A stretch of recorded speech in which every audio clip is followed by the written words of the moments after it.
We pulled patients out of the Parkinson's Progression Markers Initiative, which is a longitudinal multi-center cohort of patients with de novo Parkinson's disease, and looked at their physical activity levels and how that impacted their rates of cognition and cognitive decline over time. There was an average of about 4 to 5 years of follow-up for most of the Parkinson's patients in that study at the time that we did the data cut and the analysis. And we were primarily interested in physical activity and exercise, although we also looked at a number of other modifiable risk factors, such as smoking, vascular disease, diabetes, things that we know from other cohorts can impact people's rates of cognitive change. And we were interested to see what impact that had on people with Parkinson's.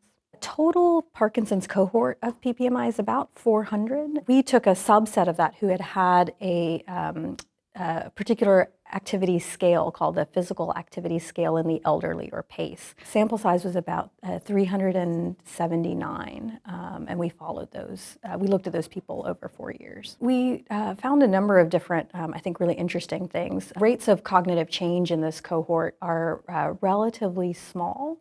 There's an average of about a 1-point decline in the Montreal Cognitive Assessment over that kind of 4 to 5 year time period, which is a little bit less cognitive decline than has been seen in other cohorts of Parkinson's disease.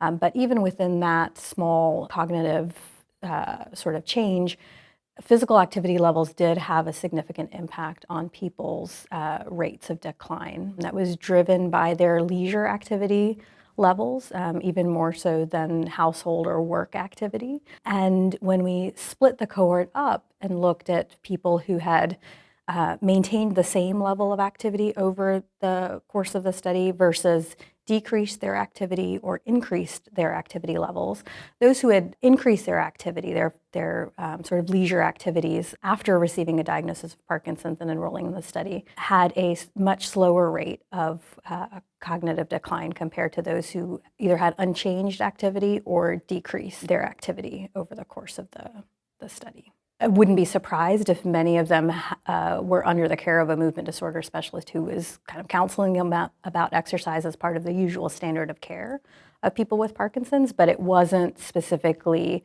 looking at folks who were encouraged to exercise versus not.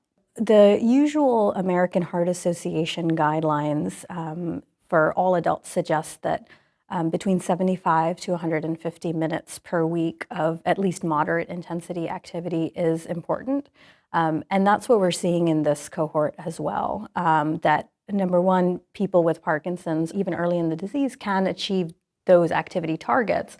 And those who go from lower or moderate level of activity to a higher level of activity are the ones who experience the greatest benefit for cognition. So I would say encouraging people to meet or even exceed, if they can, the AHA guidelines of 75 to 150 minutes a week of moderate or vigorous physical activity. I think many people embrace the idea but have difficulty in the execution. And that's true for people across the board, but particularly for folks with Parkinson's, one of the real challenges is apathy, which is part of the disease related to kind of dopamine loss in the brain. And so being able to find ways to kind of encourage people to meet the activity targets that they set for themselves or that their doctor kind of helps them come up with is, I think, really crucial in helping people maintain independence and kind of functional capacity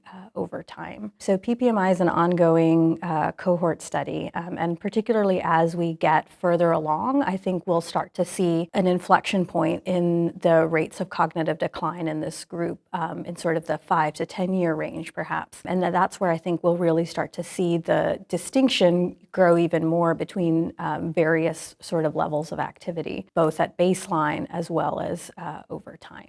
The challenges of counseling patients about physical activity and maintaining or increasing their levels of activity is one of the things that clinically can be really difficult and difficult for patients to execute. But I think this study really kind of drives home the point. A lot of things that will affect cognition in Parkinson's are things that patients can do for themselves. This study will provide a little bit of an additional boost to folks who know that they should exercise and maybe are not quite meeting their own goals.